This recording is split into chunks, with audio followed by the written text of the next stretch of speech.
मराठी माणसाची एक वृत्ती आहे की तो आधी स्वार्थ कधी बघत नाही, दुसऱ्याच्या मदतीला पहिला धावून जातो. हा आता मराठी माणसाचा गुण आहे की दोष आहे हे अजूनही काही कळत नाही. दरवेळेला काही झालं की हिमालयाच्या मदतीला सह्याद्री धावून जातो आणि हिमालय मोठा चालू आहे, तो काय करतो, एकतर डोक्यावरती बर्फ आहेच, थंड डोक्याने सह्याद्रीचा वापर करून घेतो, आपलं इच्छित साध्य करून घेतो आणि मग सह्याद्रीला लाथा घालतो. देशावरती कोणताही घाला येऊ पहिला महाराष्ट्र धावून जातो.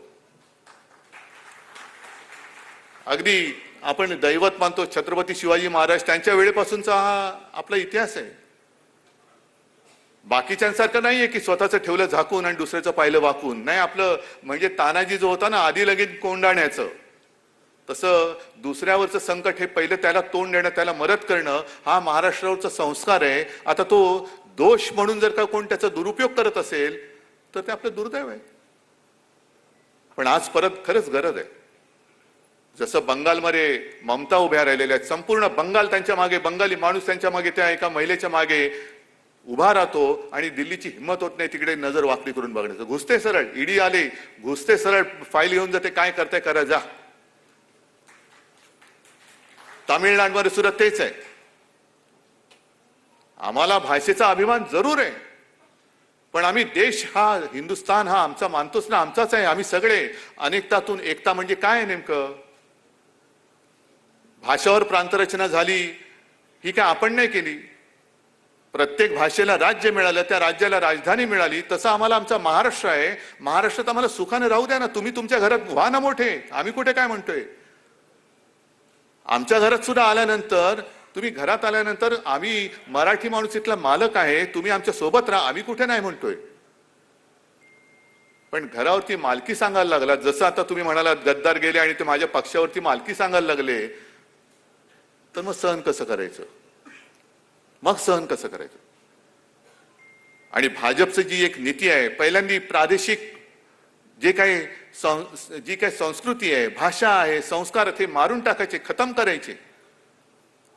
आणि मग त्यांचं सगळं वन नेशन वन इलेक्शन, म्हणजे एक नेता एक, ते पहिलं होतं ना, एक विधान एक निशाण एक प्रधान. आपल्याला सुद्धा वाटलं अरे वा चांगलंय, एक निशाण पाहिजेच, तो तिरंगा पाहिजे. भाजपचं फडकं नकोय आम्हाला, तिरंगा पाहिजे माझ्या भारत मातेचा, आपला देशाचा तिरंगा पाहिजे, तो आम्ही ध्वज मानतो.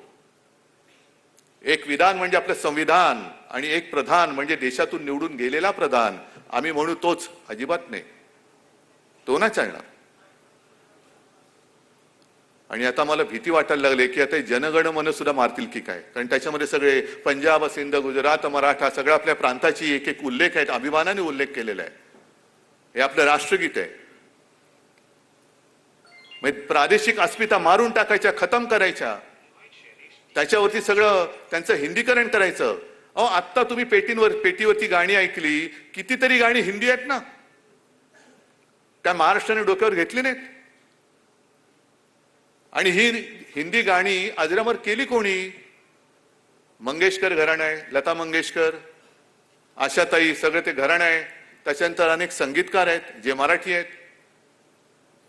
यांनी त्याला ज्या काही चाली लावल्या, त्यांनी त्याच्यामुळे देशभर नाही जगभर ती गाणी आजही गाजत आहेत. आणि अगदी नुसते त्याचे सूर जरी ऐकले तरी कळतं हे गाणं आहे. ही एवढी लोकप्रियता त्या गाण्यांना या महाराष्ट्राने मिळवून दिलीच ना.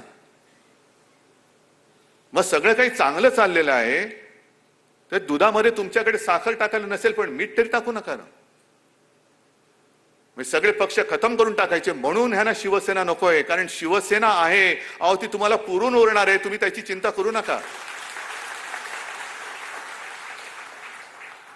कारण त्यांना माहिती आहे की शिवसेना आहे तोपर्यंत महाराष्ट्रामध्ये मराठी माणूस ताठ मानेने उभा राहू शकतो. जे आम्हाला प्रश्न विचारतात शिवसेनेने मराठी माणसासाठी काय केलं, येऊन बघा ना, स्थानिक लोकाधिकार समितीने काय केलेलं आहे, अरविंद सावंत तिकडे बसलेत, भारतीय कामगार सेनेने काय केलेलं आहे. जर शिवसेना नसती, शिवसेना प्रणित स्थानिक लोकाधिकार समिती नसती, भारतीय कामगार सेना नसती, अशा अनेक सेना ज्या आहेत त्या जर का नसत्या तर मराठी माणसाची हालत आज त्याच्या घरामध्ये काय झाली असती. हा पहिला प्रश्न जे आपल्याला प्रश्न विचारतात त्यांना विचारा. आणि मग त्यांना विचारायचं, अरे गधड्या, तू मराठी माणसासाठी एकदा तरी रस्त्यावर उतरलास का? शिवसेना जे सातत्याने 60 वर्ष, यावर्षी 60 वर्ष होतील शिवसेनेला, अजूनही आपण आपला झेंडा सोडलेला नाही. नेता आमचा एकच आहे, दैवत सुरे एकच आहे, भाषा सुरे एकच आहे.